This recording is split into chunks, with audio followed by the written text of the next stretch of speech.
Obrigado, Miguel. Boa noite a todos. Ora, hoje, de facto, é como o Miguel diz, hoje vai ser uma palestra um bocadinho em que eu me vou esticar um pouco mais, mas não é propriamente as pernas, mas é, com a vossa ajuda, vamos esticar-nos um pouco mais no conhecimento e vamos olhar para o Espiritismo de uma forma sistémica. E vocês poderão perguntar assim, mas o que é isso do pensamento sistémico? O que é que o Espiritismo tem a ver com o pensamento sistémico? Então vamos por partes. O que aqui está é a capa do livro. Tem 6 capítulos e eles estão por aquela sequência e têm uma razão óbvia. Tudo o que nos rodeia na vida são sistemas. O que é um sistema? Um sistema é um conjunto de peças, de elementos, que se relacionam entre si para atingir um determinado fim. Não é? O nosso corpo é um sistema. Uma cabeça, tem uns olhos, uns ouvidos, uns braços e tal. Para quê? Para nós vivermos. O carro é um sistema, não é? Uns pneus, um motor, aquilo relaciona-se entre si para andar. O Espiritismo é um sistema, não é?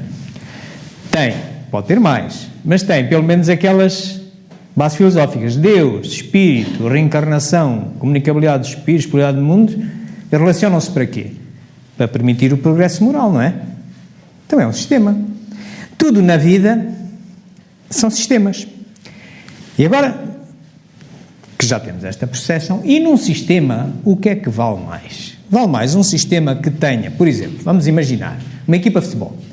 Qual acha que será o desfecho? Vou buscar o Ronaldo, o Messi, os melhores jogadores, mas que cada um trabalha num grupo. Vou juntá-los todos, os melhores que há, e vou pô-los a jogar contra o Académico. O desfecho provável é que o Académico vai ganhar. E porquê? Porque não estão habituados a trabalhar em conjunto. Outro exemplo do carro. Vamos aí comprar um motor de um Ferrari. Vamos comprar uma cabine de um Lamborghini. Vamos comprar uns pneus da Fórmula 1. Vamos gastar uma pasta enorme. Vamos juntar aquilo tudo e não anda. Mas a gente pega no nosso carrinho, por muito humilde que seja, velhote, e ele anda. Porquê? São as relações que se estabelecem entre os elementos. Vamos pegar um mesmo carro, 2 pilotos diferentes, uma mesma pista, e vamos contar o tempo. Um dá uma volta mais rápido que o outro. O que é que mudou aqui? É a forma, é as relações que o piloto estabelece com a caixa de velocidades, com o volante, com a pista. Estão a ver? Num sistema, e em qualquer sistema, são mais importantes as relações entre as partes do que o número de partes ou a qualidade das partes. Assim ocorre também no Espiritismo, assim ocorre na vida. E então, nós vamos, o primeiro capítulo, que é aquele que está ali em baixo, pensamento sistémico, exatamente nesse capítulo vou falar pouco de Espiritismo, mas vou-vos mostrar a necessidade de pensarmos sistemicamente, desta maneira, em que temos que olhar para as relações das coisas, tendo a certeza que nunca, tirai o cavalo da chuva, ninguém consegue apreender a realidade. A realidade é uma coisa inapreensível para nós. Porquê? Porque exige uma perfeição muito grande que nós não temos. Só Deus a tem, o Criador de tudo. Nós nas pequenas coisas não conseguimos. Vemo-la segundo uma verdade, que é uma versão da realidade, aquela que nos convém, aquelas que nós conhecemos. Portanto, ninguém consegue ser o dono da verdade. Então, isso vai nos dar a entrada naquele segundo capítulo que ali está, que diz Deus, realidade. É a realidade maior que eu conheço. Não se consegue descrever a realidade, e Deus também não se consegue descrever, não é? E claro, e como é que nós vemos Deus? Nós vemos Deus, e entramos no terceiro capítulo, sobre a nossa verdade, sobre uma versão dessa realidade. É que eu chamo a vida. Nós não costumamos dizer, é a vida. Quando não sabemos mais nada, é a vida. E nós olhamos, o que é que nós percebemos de Deus? A vida. Olhamos para nós, vemos obra dele, não é? Obra dele, olhamos para o universo, obra dele. Mas o que nós estamos a ver é um quadro. Quantos quadros é que Deus pintou? E não vamos confundir aquele quadro com o autor. Não vamos confundir o planeta Terra com Deus. É apenas um quadrozinho. Não nos vamos confundir a nós com Deus. Então, mas é onde nós chegamos. Não conseguimos chegar mais. Por isso, a verdade. Claro, nós estamos limitados à verdade. E eu chamo que a verdade com que nós vemos a realidade chama-se a vida. Claro, e dentro da vida, o que é que há? Olha, existe o sistema de saúde, existe o nosso país, existe a nossa família, existe o centro espírita e existe o espiritismo, não é? É feita de sistemazinhos, não é? Então, está tudo, faz tudo na vida. Bom, e no espiritismo a gente já viu que pelo menos tem aqueles elementos, mas podia ter mais. A nossa verdade leva-nos àquele elemento. E está lá um, que é o espírito, que a gente o isola. E vamos isolá-lo porquê? Reparai, diz o livro dos Espíritos na pergunta 24, diz assim: a inteligência é um atributo do espírito. Então, eu para estar a falar convosco, estou a usar um ato inteligente, não é? Vocês, para darem interpretação ao que eu estou a dizer, estão a usar a vossa inteligência, compará-la com o que vocês sabem de português e interpretam o que eu estou a dizer. Estão a usar a inteligência, é um atributo do espírito. Então, como é que nós conhecemos os outros elementos todos? A pluralidade dos mundos, a comunicabilidade do espírito e a reencarnação. Tem que ser através do espírito. Tem que ser através de um ato inteligente. Estão a ver que afinal já não são todos iguais. Não é? Não contribui, não tem tudo o mesmo contributo para o progresso moral. Deus, de certeza que está à frente pela sua natureza, não é? Mas depois de Deus, é que as outras todas, sem o espírito, não se vai lá. Não funciona. É diferente de tudo ao molho e fé em Deus, estão a ver? É diferente de mandar os jogadores todos, vão todos para a baliza, para marcar golo. E depois há uma bola que é recuperada e é marcado golo. Bom, muito bem. Então, depois disso, dentro do sistema espiritismo, há uma coisa que se chama o sistema de defesa da vida. Esse sistema de defesa da vida, porquê é que eu o trago? E agora vai um bocadinho da história que o Miguel levantou um bocadinho o véu. Eu escrevo este livro, confesso, não foi uma iniciativa minha. De mim. Foi uma sugestão que me fizeram. Claro, podem ser os que estão no invisível, que utilizam os encarnados. E o que é certo é, o que é que chegou a mim, o efeito que chegou a mim. Em 2016 houve aqui um Congresso Espírita Mundial em Portugal. Aqui em Lisboa, o 8º Congresso Espírita Mundial. E eu participei nesse congresso. Fiz um trabalho que se intitulava Pensamento Sistémico e Espiritismo na Defesa da Vida. Nessa altura, os organizadores do Congresso elegeram como tema central a defesa da vida. E diziam assim: defender a vida é uma questão de amar a vida, amar o próximo. Amar a vida é uma questão de sublimação, de atitude, de uma série de valores morais. Amar o próximo é uma questão de resignação, de coragem e tal. Outros valores e tal. E então diziam, agora as pessoas que quiserem candidatar-se com um trabalho, fazem um trabalho, escolham um destes elementos, façam um trabalho, e eu dizia assim, mas estou perante um sistema. Como é que eu agora vou distinguir qual deles é mais importante, se é a atitude ou se é a sublimação? Assim, à partida, quer dizer, não posso. Então resolvi abordar como um sistema. E fiz essa conferência.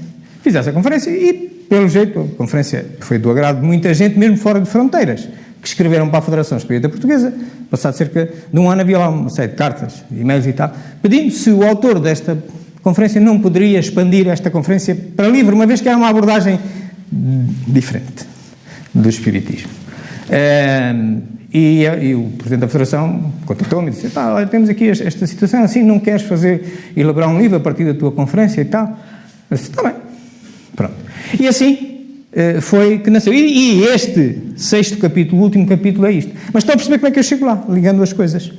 Muito bem. Então, entremos agora, isto foi o conto geral, para vos dizer porque é que eu escrevi o livro e porque é que faço esta abordagem. Então, olhemos agora para as questões do pensamento sistémico. Ui, vamos andar aqui para trás, que isto ficou aqui um bocado mais. Perdão? Pronto. Ok. Ora bem, porque é que nós temos que pensar e agir sistemicamente? O que vocês estão a ver aqui é muito parecido com o que está aqui na capa, não é? É o modelo do Espiritismo. Já estão a ver, Deus é o mais importante para atingir o progresso moral, mas o Espiritismo depois os outros vão lá ter. Já lá vamos chegar, é isso. E consta aqui do primeiro capítulo. Porquê nós precisamos de pensar e agir sistemicamente? Porque nós temos 3 ferramentas na vida para resolver os nossos problemas. Reparem, a primeira é o conhecimento. Isto é, aquilo que nós estudamos. Se nós tiramos uma determinada carreira, estudamos uma determinada área científica ou não, nós aprendemos. E então é a primeira coisa que nos salta à frente. Eu estudei, eu conheço como é que eu aprendi na escola, ok, já sei como é que vou resolver. Quando esta não é suficiente, entra uma outra, que é o saber de experiência feito. Eu já passei por este caso, eu não aprendi na escola, nem ninguém me ensinou, mas na vida, na escola da vida, eu aprendi 2. E quando falham as 2? Quando falham as 2 é quando nós temos os problemas, não é? Porque se a gente não sabe e se a gente não viveu, aí é que está o problema. E qual é que é a ferramenta que entra em ação? É a intuição. Intuição, a nossa e a que possa estar-nos a sugerir. E a intuição normalmente funciona com modelos mentais. E a gente vai ver, vamos começar por ver ali a intuição, quais são as características dela. Eu vou dar alguns exemplos e o livro deixa uns exemplos no livro para vocês pensarem. Eu vou pegar num ou dois só para ver como é que a nossa intuição funciona. A nossa e a dos invisíveis, porque eles têm inteligência como eles, são espíritos como nós, é a mesma coisa. Depois temos uma outra coisa que nós temos que perceber, que vem ali em segundo lugar, é a percepção dinâmica. Isto é, vocês já repararam que ensinam-nos muitas vezes nas escolas nós resolvermos os problemas tipo um puzzle, não é? Assim, em cima da mesa, juntamos um puzzle e encontra-se a solução. 2 mais 2 igual a 4 e tal. Mas este não é o problema que se põe na vida. O problema que se põe na vida é a gente ir a andar e a viver e fazer 2 mais 2 e mais 2 e mais 4 e tal. É como se está a montar o puzzle andando, não é? Porque começam a aparecer muitas variáveis. E quando se mete seres vivos que têm a capacidade de auto-organização, hoje dizem uma coisa, amanhã pensam outra e tal, não sei o que mais, as coisas vão... É o dia-a-dia. É a percepção dinâmica. E por isso surgem este ramo da ciência, o pensamento sistémico, surge exatamente para ajudar-nos a resolver desta maneira. Claro que isto leva-nos ao ponto seguinte, a realidade, a verdade e o sistema, que já poderemos falar, que nós não conseguimos chegar à realidade, vemos-la um sistema nessa realidade que chamamos verdade, e verdades há muitas, cada um tem a sua, e ninguém vem a impor a sua verdade ao outro. Nós não devemos combater as verdades dos outros, devemos tentar integrar, porque são outros pontos de vista da mesma realidade. Vou-vos mostrar isso. E então, claro que, mesmo assim, quando os sistemas são muito complexos, a gente pega, se calhar, num telefone e tira uma fotografia, ou faz um desenhozinho, só da parte que nos interessa. Então ainda vamos reduzindo as coisas. Quando estamos a reduzir, estamos a dar aso aos modelos. Vocês sabem porque é que a gente vê os políticos dizer o nosso modelo de segurança social, o nosso modelo, modelos, e tudo sempre a falhar, não é? E porquê? Mas todos falham. Mas nós pensamos sempre assim. Mas todos falham porquê? Porque o modelo é uma redução do sistema. O sistema já é uma redução da realidade. Então, se eu estou a reduzir, estou a errar. Quando muito, eu só posso tentar que o modelo que eu estou a criar seja útil. Mais nada. Ok? Muito bem. Então, vamos lá ver a capacidade das intuições. Isto, claro, que baseia-se na teoria de sistemas. Se quiserem, alguém que tenha interesse em ir pela teoria de sistemas, tem aqui um livro que eu utilizei como referência. Vamos olhar para a intuição. Temos aqui este problema. É um dos problemas que vem no livro, não é? Qual das duas situações está correta? Isto é um tanque de água e a gente fura, imaginem, pode ser um regador de água, ok? A gente fura daqui e fura dali. Como é que a água sai? Sai como está à esquerda ou como está à direita? Como está à esquerda, como está à direita. Ora bem, realmente é como está à direita. E porquê, já agora? Porque está mais baixo, tem mais peso de água. Exatamente. A pressão maior é aqui, não é? Porque tem este peso todo. Então, se tem maior pressão, joga mais longe. Ok? Estão a ver como a intuição... Portanto, quando nós, ou o nosso conhecimento, ou não vimos um regador furado a funcionar, a gente começa a funcionar a intuição. E a intuição vai por modelos mentais. Estão a ver? Por isso, nós temos que pensar nos efeitos. Vamos ao outro. Este, talvez ainda seja um bocadinho mais complexo. Também vem no livro. Temos aqui um candeeiro de jardim. Daqueles candeeiros que tem, o que significar é uma campânula, tem assim um abajur, não é? E aquele coisinho preto é um sensor fotoelétrico. O que é que eu quero? Eu quero que quando o sol se põe, desaparece o sol, não há luz, deixa de ser dia, à noite, deixa de bater luz no sensor, que está ou ali na haste ou em cima da campânula, e manda acender a luz, para ficar à noite acesa. Quando o sol nasce, na madrugada seguinte, bate no sensor e manda apagar a luz. Pergunto eu, instalo como está à esquerda ou como está à direita? À direita. E porquê? Por acaso é como está à direita, e porquê? Faz sombra, como está à esquerda, fica debaixo da campana. E se eu metesse à esquerda, é verdade, o que é que acontecia se eu metesse à esquerda? E está sempre escuro. Não, está para a esquerda. Não iam ganhar para as lâmpadas. Porquê? Porque o sol punha-se, mandava acender, a seguir levava com a própria luz da lâmpada. Apaga, acende, apaga, acende, apaga, acende, queimou a lâmpada. Só aquela da direita é que funciona exatamente por este motivo. Estão a ver como é diferente nós olharmos para uma coisa sem percebermos, achamos que é um monte de coisas e afinal é diferente. Nas pequenas coisas da vida, se a gente não olhar para as relações que ali andam dentro, a gente pode meter os pés, perdoem-me dizer assim, com muita força mesmo. Ok? Muito bem. Isto mesmo também se passa, imaginai, um neto que vê o avô nestes propósitos, naqueles telefones fixos com um grande fio, sabeis o que é que ele pode pensar? Que seja isto, ok? Ele já não conheceu o telefone fixo com o fio. Então ele acha que é um telemóvel e o avô, para não perder o telemóvel, arranjou-lhe uma algema, ok? São modelos mentais. Estão a ver onde é que a intuição nos leva?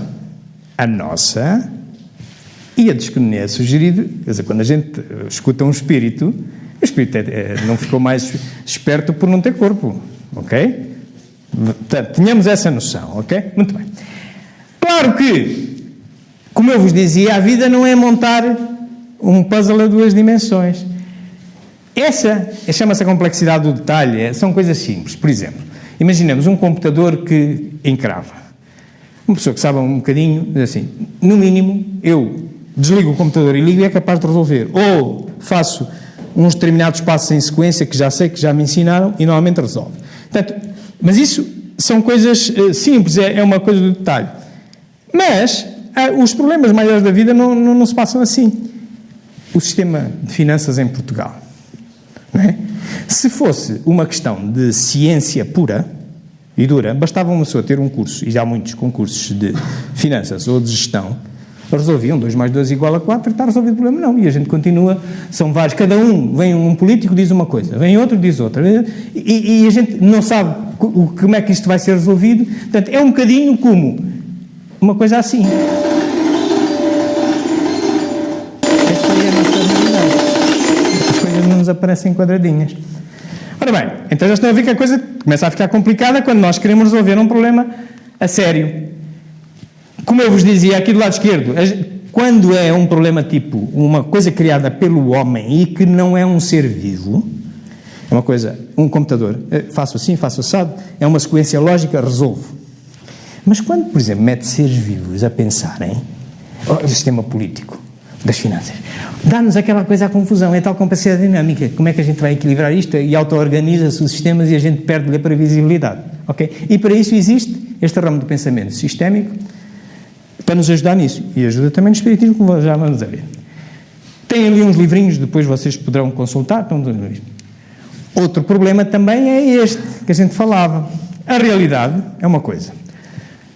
A verdade é uma versão dela, portanto não é ela. É diferente da verdade. E a verdade é normalmente o sistema que a gente lê. Um conjunto de coisas. Reparem neste filmezinho, vocês vão perceber o que eu estou a dizer.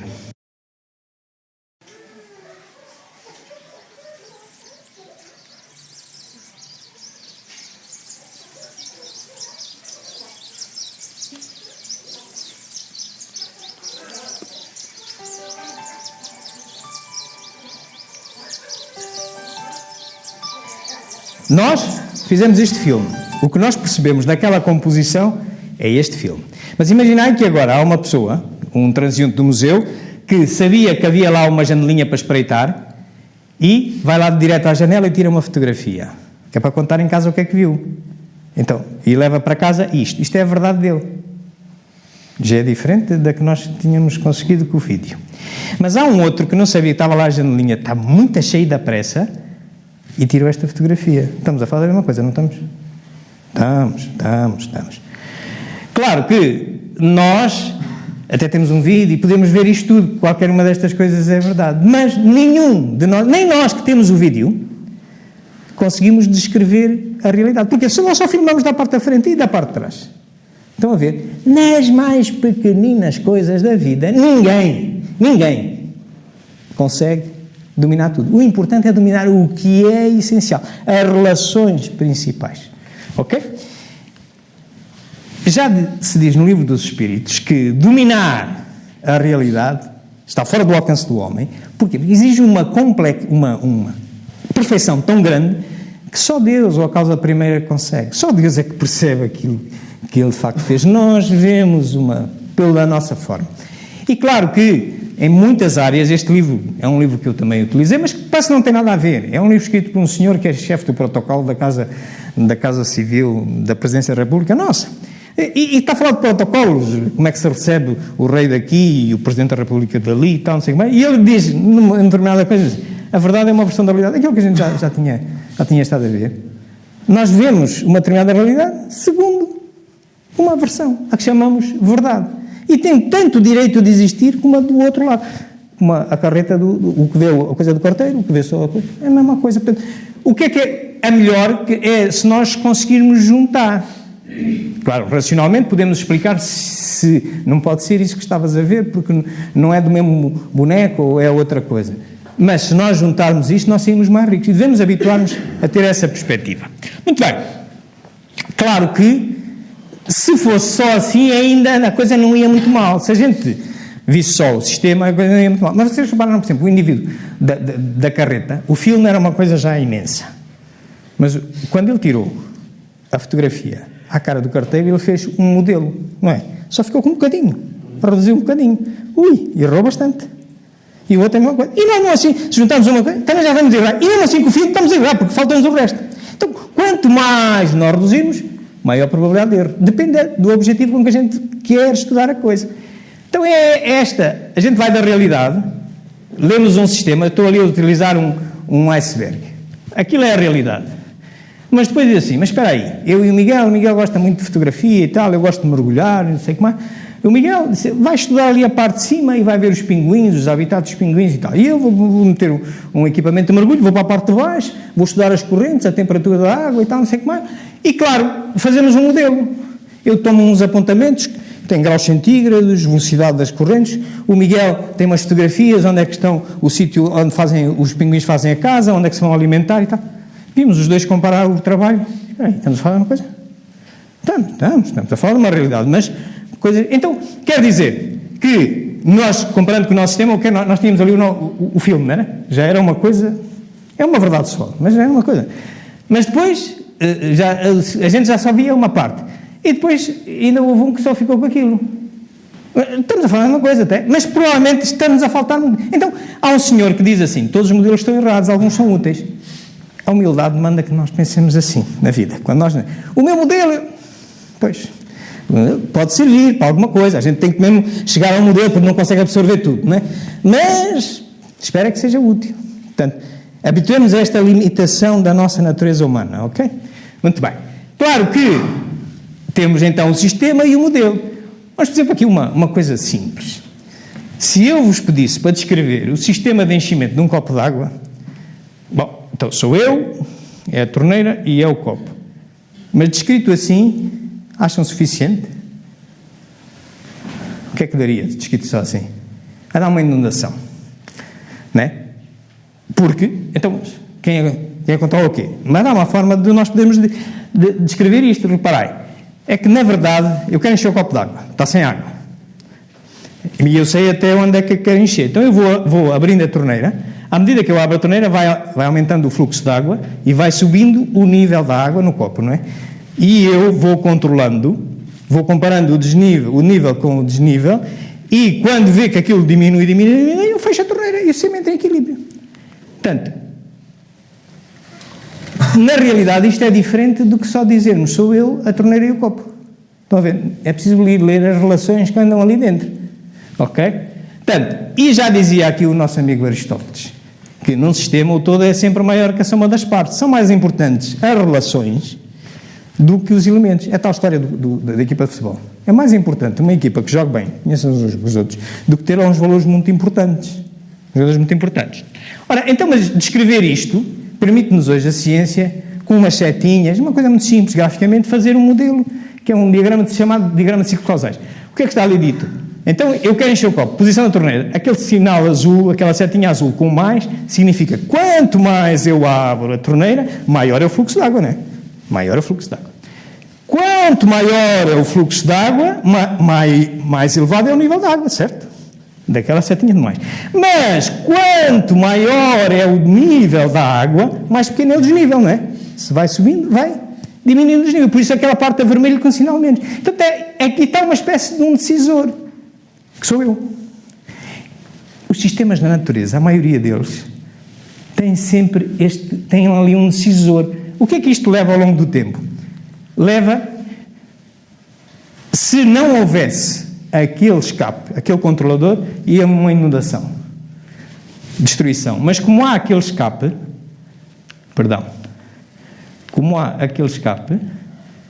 ele entra em equilíbrio o sistema.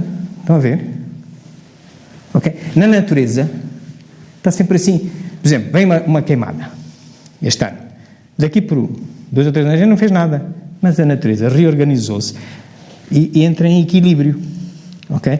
O nosso corpo também tem equilíbrio. A gente apanha um resfriado hoje, mas depois ele começa a reabilitar-se, entra em equilíbrio. Porquê? Porque tem estes chamados ciclos de realimentação negativo. Enquanto o outro, é um motor de sistema. Isto é uma descrição simples disto, além de ser o copo de água sem travão, pode ser 2 indivíduos à estalada. Um pega uma hóstia com toda a força. O outro vai responder ainda com mais força. E se não houver um terceiro, pode ir separar, eles vão se matar. Portanto, quando a gente olha para um sistema, a gente, se perceber este tipo de relações, vê logo onde é que estão os motores de sistemas e onde é que estão os equilibradores. Ok? Muito bem. Podeis consultar estes livros que aqui estão, também estão lá referidos uma coisa, se quiserem desenvolver isto. Posto isto, mais ou menos, e falando ainda pouco em espiritismo, mostrei-vos porque é que a gente necessita de pensar assim, olhar para um sistema e pensar nas relações. Então vamos para a nossa realidade. Deus. Eu não a consigo descrever, nem com o melhor filme, mas eu vou-vos pôr um filme, é o melhor que eu posso fazer. A história da ideia de Deus mostra-nos que ela sempre foi relativa ao grau de intelectualidade dos povos e de seus legisladores. Na antiguidade, Júpiter empunhava o raio, Apolo conduzia o sol, Netuno senhoreava os mares, mas se de um lado a ignorância havia humanizado Deus, a ciência lhe confere dimensão mais inteligente e, portanto, mais próxima dos atributos da divindade.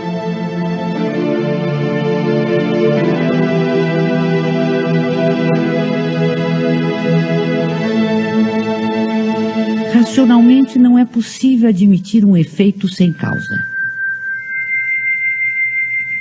Olhando o universo imenso, a ordem e harmonia a que obedece a marcha dos mundos inumeráveis, olhando ainda os seres da natureza, o reino vegetal e os minerais, com suas admiráveis variedades,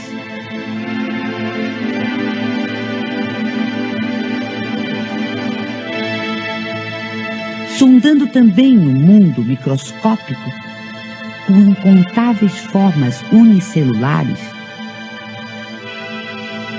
toda essa imensidão, profusão e beleza nos obriga a crer em Deus como causa necessária.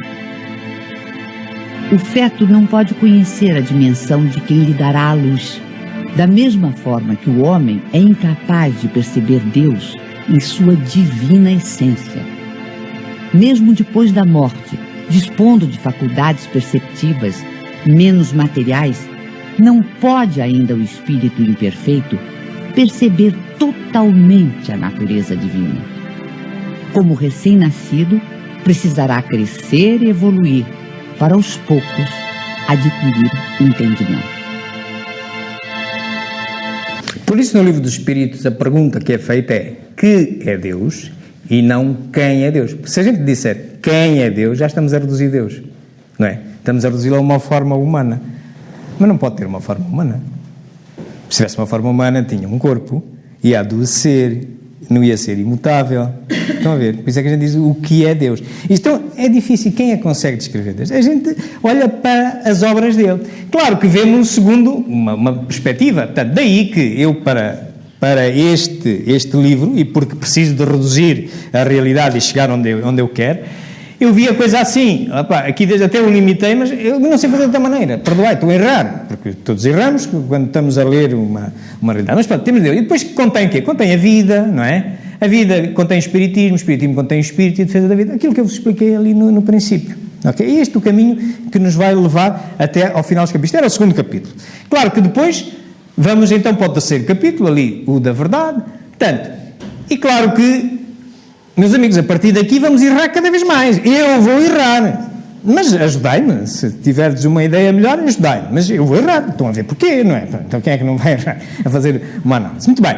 Então, mas olhando para aqui, tal como eu vos digo, não é? Portanto, a vida, não é? Tem o espiritismo, espiritual, não sei qual. Mas, por exemplo, junto com o espiritismo, a vida tem o espiritismo, mas também tem a religião, a saúde, a economia, o congresso espírita, olha o iceberg que estávamos a ver, o centro espírita e tal, não sei mais. Estão a ver, tem muitas coisas. A gente só nos interessa para o que nos interessa, para a realidade que nos interessa. Fruto do objetivo com que queremos estudar uma determinada realidade e fruto do nosso conhecimento, só nos interessa estudar o espiritismo. Muito bem, claro. O espiritismo também não tem só o espírito, também tem pelo menos a comunicação dos espíritos, a reencarnação, Deus, pluralidade dos mundos, estão a ver? Mas só nos interessa o espírito, porquê? Porque no espírito é que lá está a defesa da vida, mas não está só a defesa da vida. Se há vida, há a origem da vida, há a evolução, há a natureza da vida, até porque o espiritismo é a ciência que estuda a origem, a natureza e o destino dos espíritos, ou da vida em si. Mas eu só quero estudar a defesa da vida, que é para me conduzir depois àquele último capítulo, que é da tal conferência que deu origem, é uma das razões por que escrevi o livro. Muito bem. Então agora olhamos para o espiritismo, um daqueles sistemas. O que é que nos diz o livro dos espíritos? Diz-nos que pelo menos existem estas bases filosóficas que aqui estão. Mas há mais. Vocês vão à Wikipédia e encontram 19. Mas lá está. E se calhar a realidade é muito maior ainda. Vamos nos cingir àquela visão que Kardec tem e que lhe pareceram ser as essenciais. Não é a verdade, é uma verdade. E se nós conseguirmos dominar esta e perceber bem os ensinamentos que ela nos dá, já é muito bom. Já é muito bom. Pegando nesta verdade, portanto, nós temos Deus, não é? O Espírito, se há Espírito, a comunicabilidade dos Espíritos, se há Espíritos e há encarnações, há reencarnações, a pluralidade dos mundos. Muito bem. Então,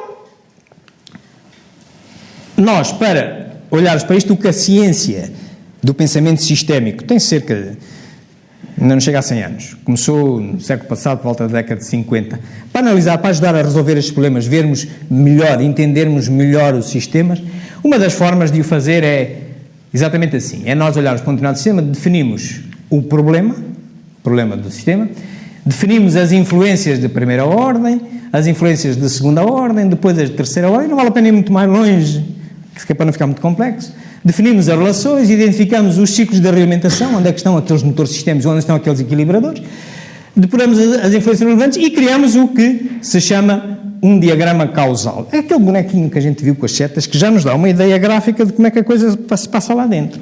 Mas claro que nós podemos ir mais longe se conseguirmos quantificar os fluxos. E, para o final, eu vou-vos dar uma equação da defesa da vida, por estranho que pareça, ok? É possível.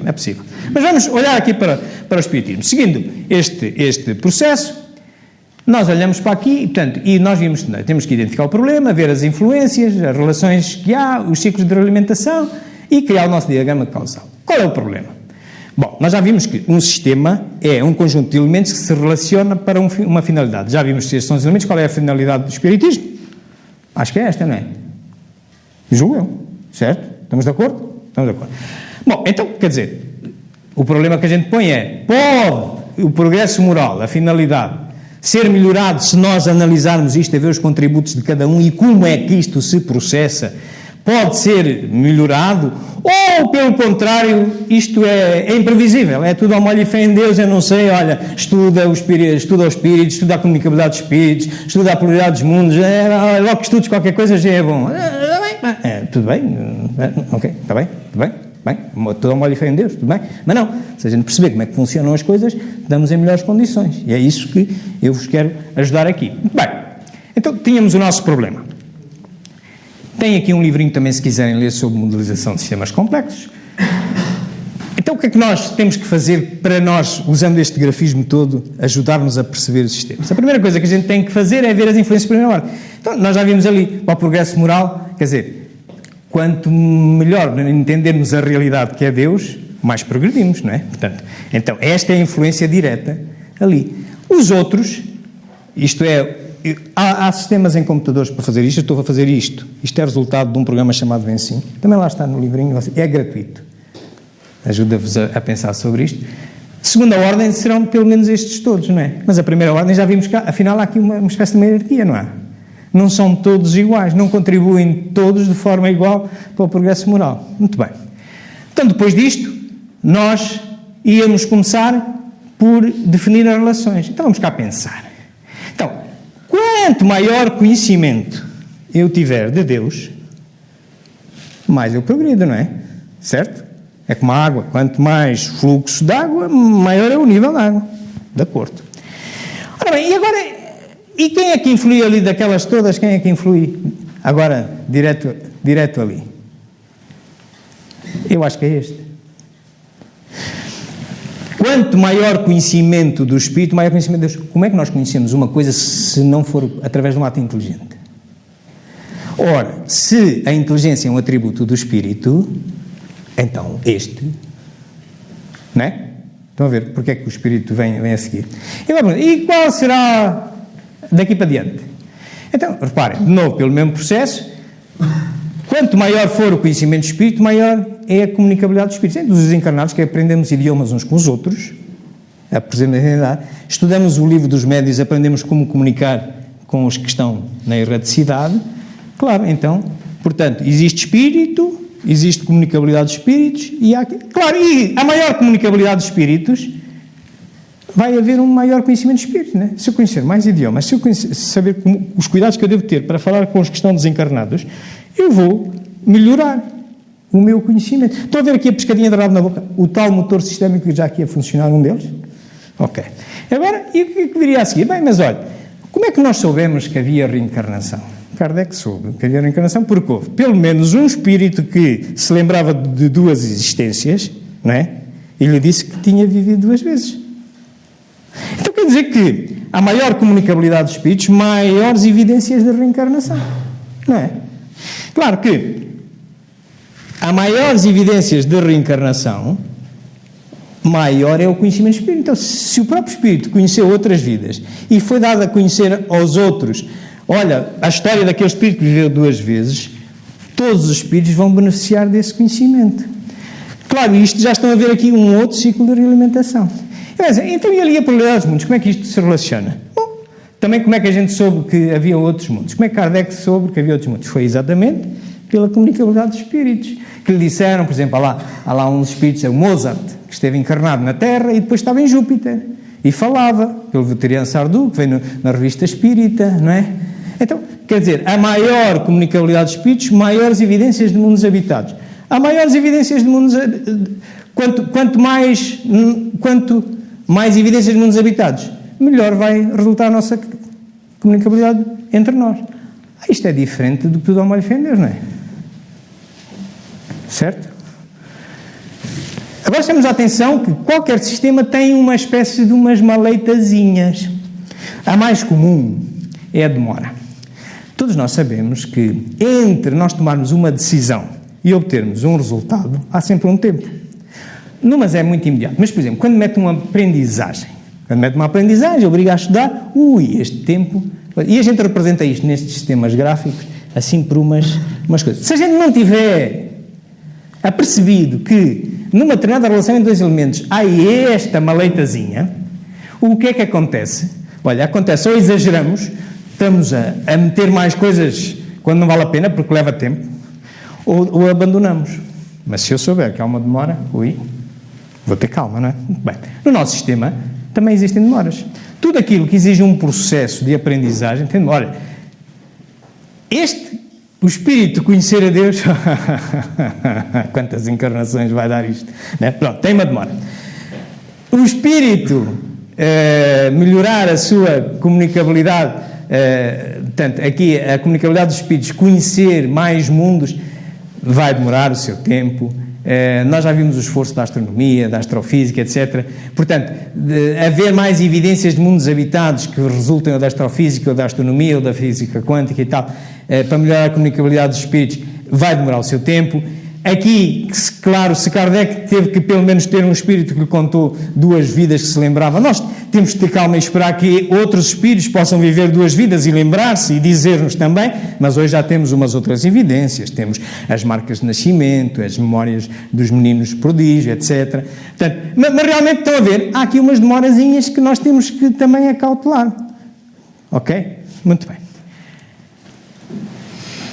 Como eu vos dizia há bocado, há estes 2 tipos de comportamento nos sistemas. Há os motores sistémicos, onde a gente sabe que ali está o motor que mexe aquilo tudo, e há aqueles equilibradores que era a pessoa, o controlador da água da torneira. No nosso sistema de espiritismo, temos claramente 3 motores. Olha, temos aqui um. Porquê? Mais, e este retroalimenta. Temos um outro. Este, aqui pela comunicabilidade de espíritos, reencarnação. E temos um outro ali. Certo?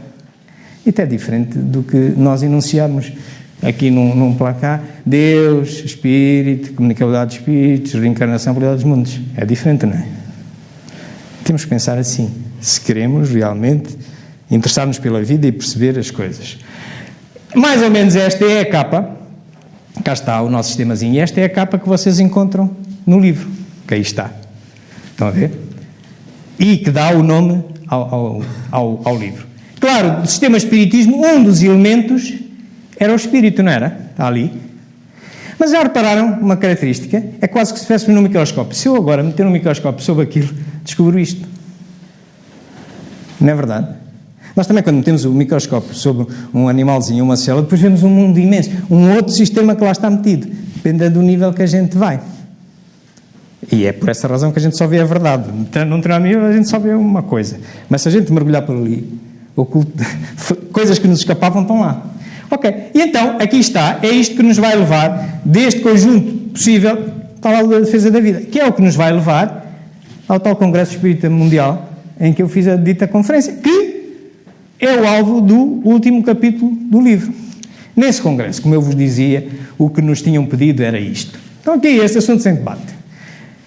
Defender a vida é uma questão de amar a vida e de amar o próximo. Depois, amar a vida é uma questão da dádiva, lealdade, escolha, ali está a atitude, ali está a atitude. Não vê o que é que dá a lista de supermercado, descrever sistemas com lista de supermercado, sabem o que é que dá? Olha ali, atitude e atitude. A gente precisa disto para perceber o sistema? Não, basta ter uma vez. Temos é que ver relações que a atitude desempenha para amar o próximo ou para amar a vida. Estão a ver? Descrever um sistema linearmente tem os seus problemas. Se a gente o descrever com um diagrama ciclo-causal, já melhora muito mais o nosso conhecimento. Ok, e então eu olhei para isto tudo e disse, espera, isto está aqui um sistema, não é? Então pronto, vamos tentar construir um diagrama ciclo-causal, um diagrama de fluxo e tirar conclusões.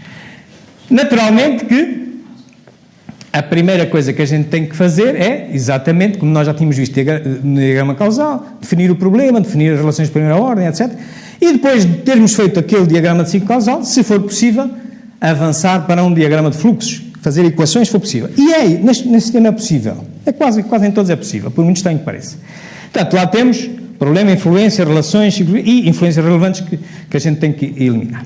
Qual seria o problema aqui? De novo, há bocado tínhamos os elementos de sistemas, Deus, Espírito, comunicabilidade de espíritos, reencarnação, probabilidade dos mundos. Aqui tínhamos estes.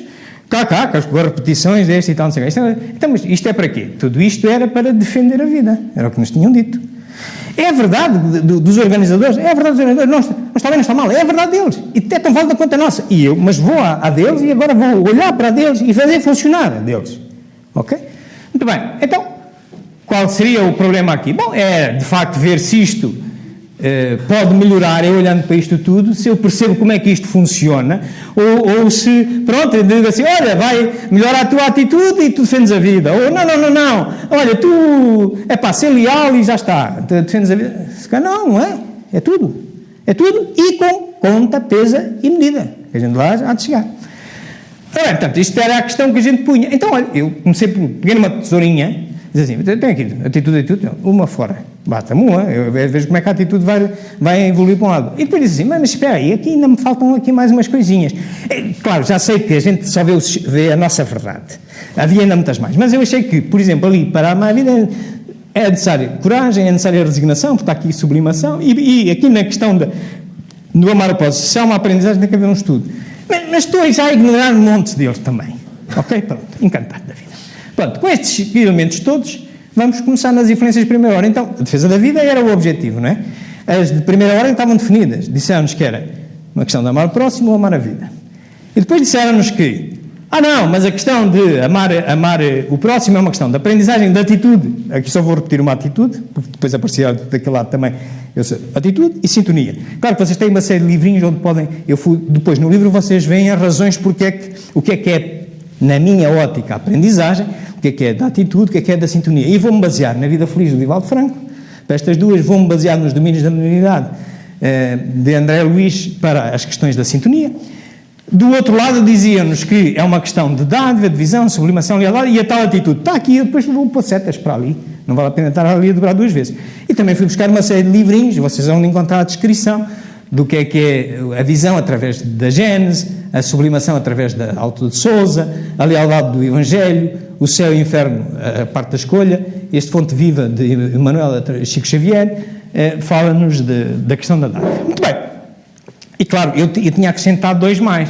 A questão do estudo por causa da aprendizagem deste lado e além a coragem e a resignação por causa da sublimação.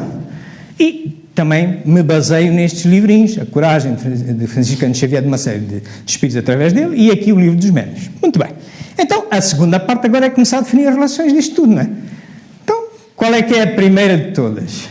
Entre amar a vida e amar o próximo, reparem uma coisa. A vida inclui o próximo.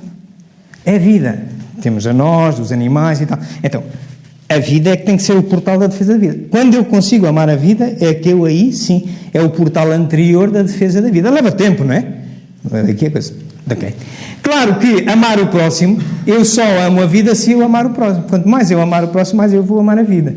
Quanto eu mais amar a vida, mais eu defendo a vida. Então, a ver, são diferentes. Não se ligam diretamente ali. Um passa pelo outro. Certo?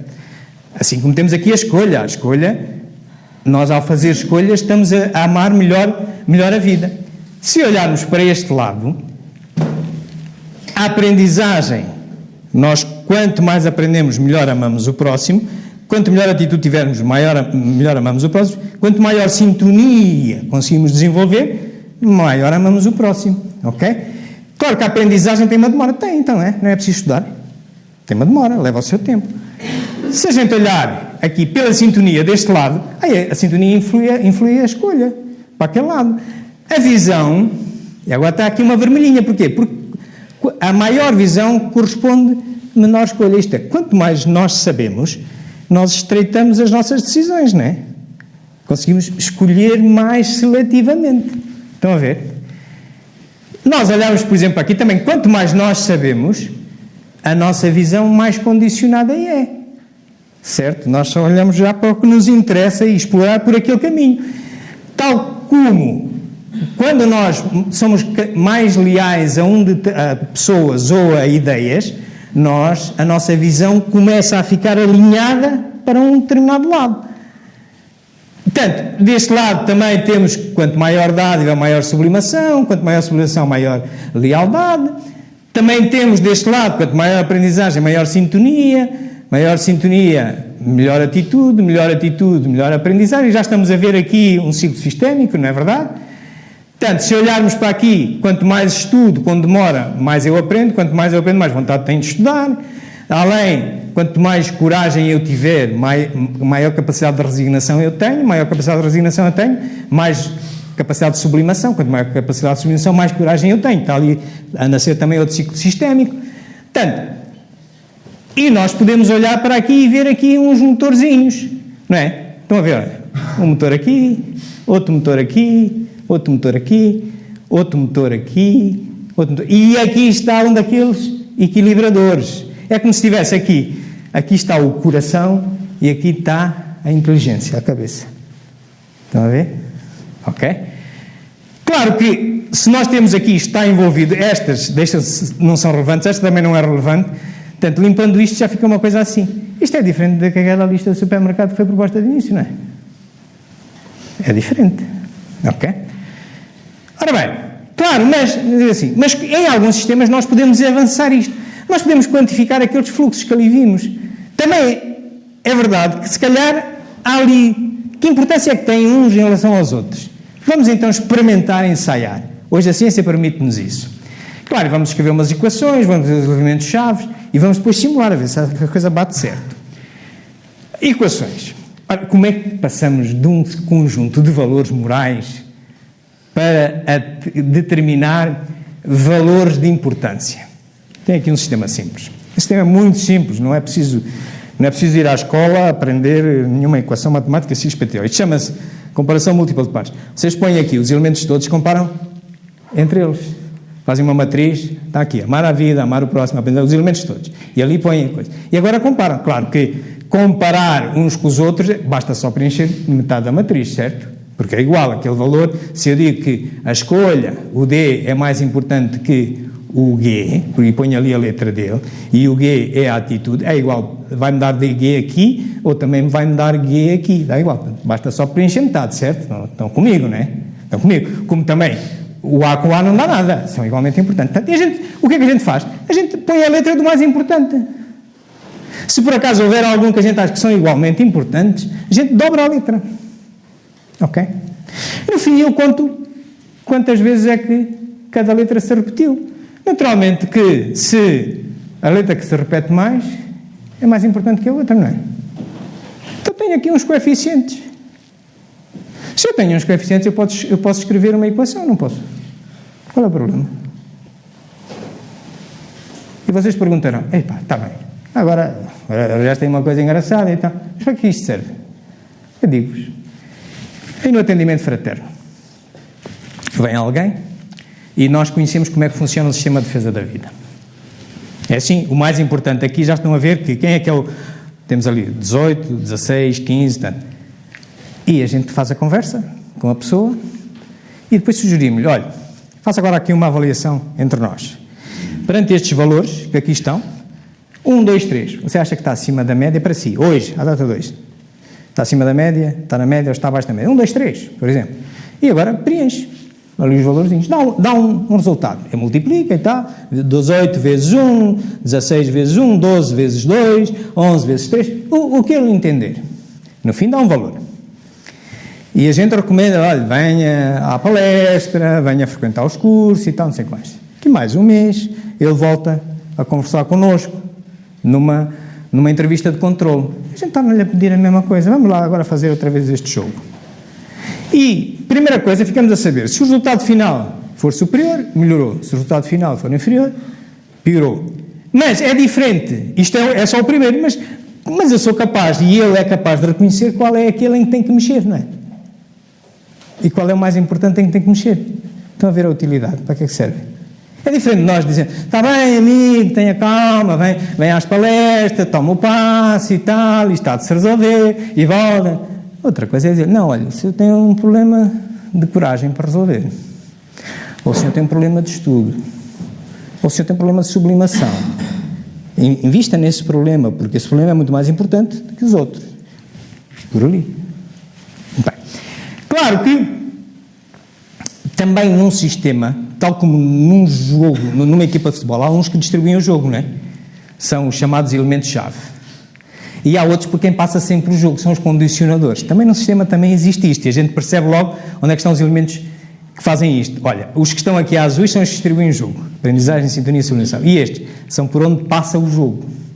Também nos dá outra ideia do que é que o sistema nos está a dizer. Ok? Claro que perceber isto, nada melhor do que simular. E para isso, vou-vos contar uma metáfora. Vocês lembram-se do Space Shuttle? Para ir à Lua foi o foguetão Apollo e tal, não sei o que mais. Depois, quando cancelaram aquilo, arranjaram um Space Shuttle, que era esta aeronave que se lhe metia uns foguetes até ele conseguir chegar à órbita, libertava-se dos foguetes e do tanque combustível, estava na aeronauticidade. Isto é a vida encarnada, o espírito é isto, o espírito é o aviãozito, isto é o corpo, os foguetes estão aqui, é para nós andarmos aqui na vida encarnada, estamos na erradicidade e depois reencarnamos. Tá? Esta é a metáforazinha. E agora vamos comparar aqueles elementos todos, porque os sistemas são todos iguais. Os sistemas têm uns decisores, têm umas coisas que saem, outras coisas que entram. Estão a ver? Ok. Claro, o que é que nos diz o Espiritismo? Porque o Espiritismo diz-nos que, nesta situação, nós somos compostos por alma e perispírito. Por isso somos espírito, não é? Porque, de acordo com o que é o Espiritismo e de acordo com o resumo da lei dos fenómenos espíritas, a alma é um ser simples. Quando se une a um perispírito para reencarnar, é um ser duplo e é o espírito, e quando está encarnado é um ser triplo. Porquê? Porque é a alma, perispírito e corpo. Ok? Muito bem. Então, nós aqui, na erradicidade à volta da Terra, nós somos seres duplos. Porque somos alma, mas como ainda precisamos de reencarnar, a gente leva com um casaco em cima pronto para adquirir um corpo. Então somos espíritos. E claro que, quando estamos aqui, somos seres triplos. Porque levamos com o corpo. O corpo é aqui, estes outros motores para andarmos pela atmosfera, que é muito pesada e tal, mais combustível e tal, não sei o que mais. Muito bem. Agora vamos olhar para a aeronave em si, que é aquilo que existe sempre. É o espírito. Existe sempre, que é a alma mais o perispírito. Enquanto estivermos aqui a encarnar, existe sempre. Podemos nos libertar dos motores auxiliares e do combustível, mas existe sempre. Então vamos lá ver. A gente olha e diz assim, nesta aeronave, o que é mais importante? Qual é o fator de decisão? O elemento mais importante é o da pilotagem, é onde se manda, é onde está o controle da aeronave, não é? Pilotagem, ali. Depois temos atrás, logo atrás da pilotagem, temos aqueles computadores todos que comunicam com a Terra e dão ordens aqui à superfície e tal. Isto é um apoio direto ao voo, anda ali atrás. Depois temos os lemos de profundidade, a linha para a esquerda, para a direita, sobe, desce e tal, não sei o que mais, está aqui tudo. E temos depois os outros motores auxiliares, o motor principal dos foguetes, de arranques e tal, e o motor principal, há sempre um motor principal que está sempre a animar a coisa. Ora bem, então, agora, na nossa comparação, o que é que isso significa? Olha, então, amar a vida era o mais importante, era a porta da defesa da vida. Então, é a cabine de pilotagem, certo? Ok. A seguir, o amar o próximo era o seguinte, não é? Então, as comunicações através de eu amar o próximo, eu estou a melhor amar a vida. É o meu sistema de comunicações. Ok? Claro, e eu mandar a aeronave para a esquerda ou para a direita, estou a escolher, não estou? Estou a escolher para onde é que eu quero ir. Tal como quando eu me tento alinhar, rolar a aeronave para ali, estou a ser leal a uma ideia, ou uma pessoa, ou a outra, certo? Então lá está. O leme de rolamento é lealdade. Também, o de subir e descer, eu puxo o leme e subo, visão. Subo, deixo. Certo? Muito bem.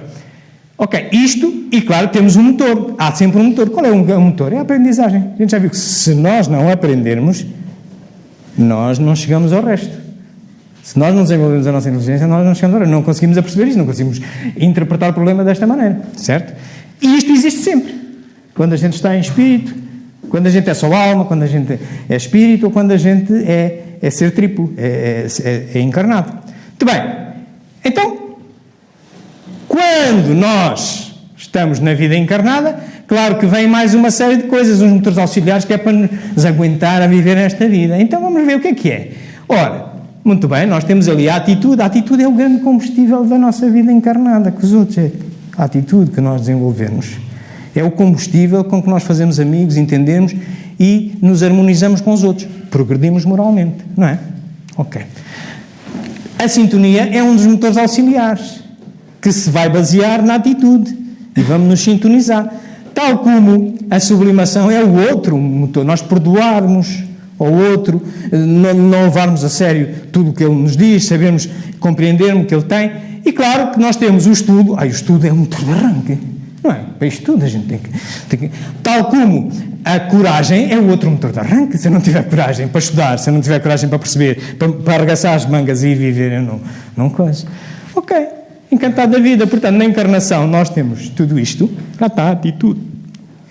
Amar a vida, amar o próximo, sublimação, sintonia, estudo, coragem, escolha, lealdade, visão.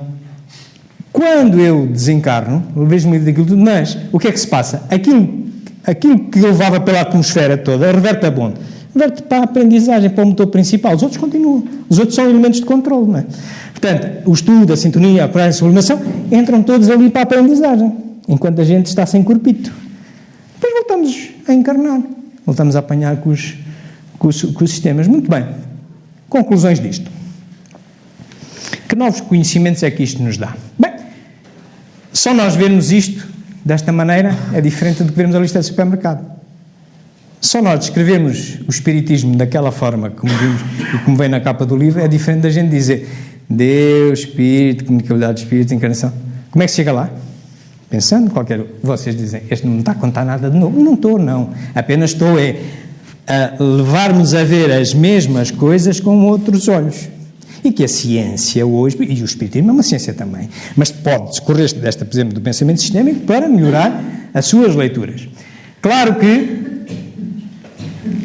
nós podemos aumentar a previsibilidade daquilo que estudamos se nós advogamos que estamos aqui para nos ajudar, o espiritismo é para ajudar a progredir. Então, se nós conseguirmos dizer exatamente onde é que eu tenho que mexer no pinchavelho para progredir, o que é que está a faltar exatamente, é diferente de dizer, olha, vá para casa, leia os livros todos e tal, e volte cá, e venha ao passe, e venha à palestra e tal. São coisas diferentes, não é? E a gente pode fazer, tal como vimos, ok? Claro que, quando a gente mexe com sistemas vivos, e isto, o espiritismo é também um sistema vivo, porquê? Porque é feito por pessoas com capacidade pensante, de auto-organização, e isto cria-nos algumas imprevisibilidades. É o tal chamado caos. A gente tem uma perspectiva corriqueira do caos, diz assim, caos é uma confusão.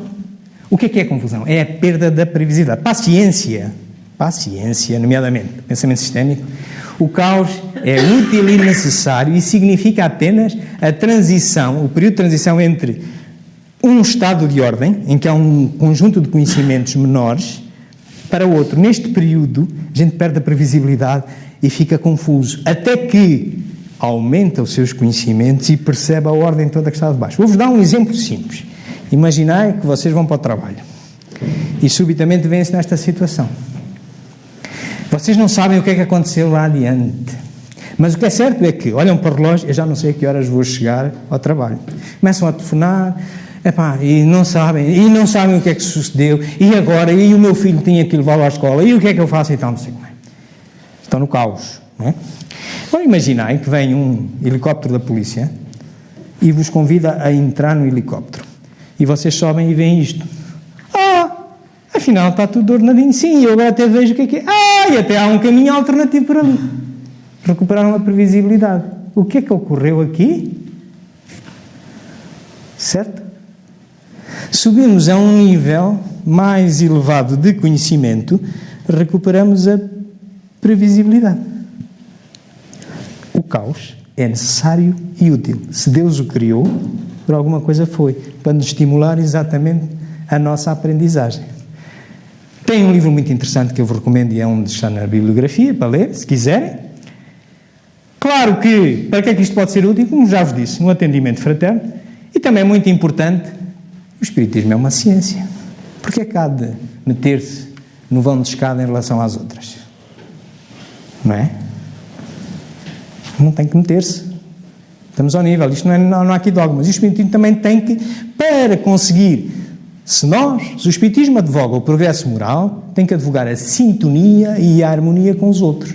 Então, se me vier um médico, um físico, eu não posso, se eu não souber comunicar com ele, tocar-lhe nas teclas certas, ele vai achar que eu sou um feiticeiro. Não é isso. Ok? E este era um dos objetivos, porque eu também escrevi o livro. Meus amigos, era isto que eu tinha para vocês. Os livros que eu consultei, quer para esta palestra, quer para escrever o livro, estão aqui. É aquela conferência do 8º Congresso Mundial, se quiserem ver, está aqui. O tal software que eu vos disse, que também eu estou a dizer, que faz aquelas setinhas e tal, não sei como é gratuito. Baixam o Vincim e podem fazer exercícios. Não tem problema nenhum, não dói nada, não é preciso ir a uma universidade, não é preciso ter um curso para fazer isto. É como desenhar bonecos, é perceber, é pôr a cabeça a pensar o que é que influencia em quê. Portanto, eu naturalmente, como faço sempre, estou a gravar esta palestra, vou publicá-la no YouTube daqui por uns dias, Também tem aqui, podem contatar comigo por Facebook, etc. Tem aqui o meu e-mail. E pronto, estaria à vossa disposição para qualquer pergunta que me queiram fazer sobre este assunto ou outro.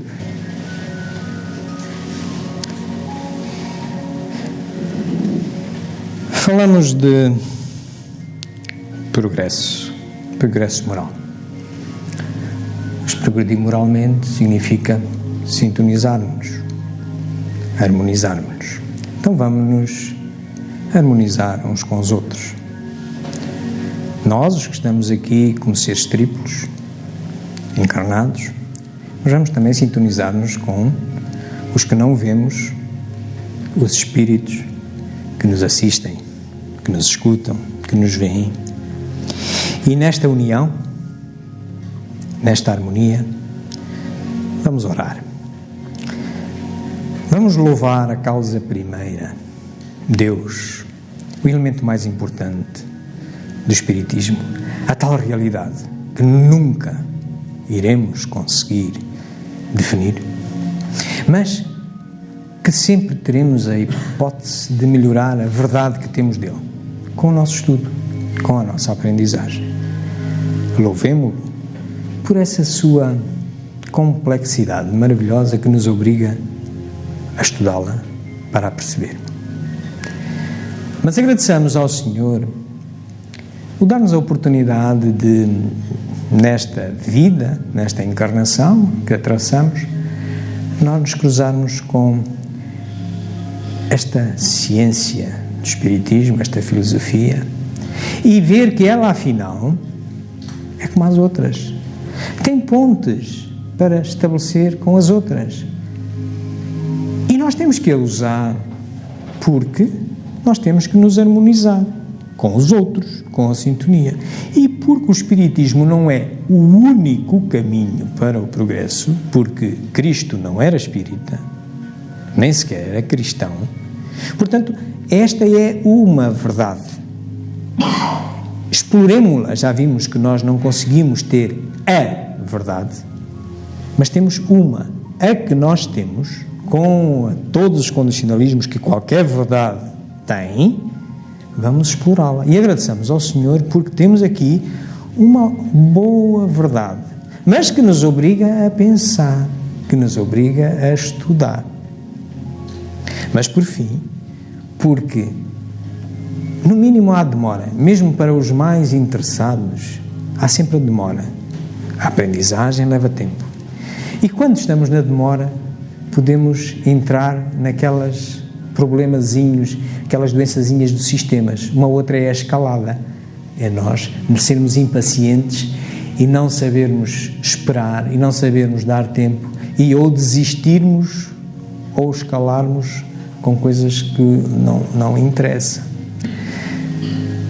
Nesses momentos, em particular, quando queremos desistir, seja do que for, pedimos, Senhor, enviai-nos os vossos conselheiros, os tais que têm conhecimento ou, no mínimo, experiência. Não tanto intuição, porque essa basta-nos a nossa. Mas esses que têm conhecimento e têm experiência e, através da nossa intuição, nos sugiram caminhos sérios que nos levem ao progresso moral, que é a finalidade do sistema Espiritismo. Bem-aja, uma boa semana a todos.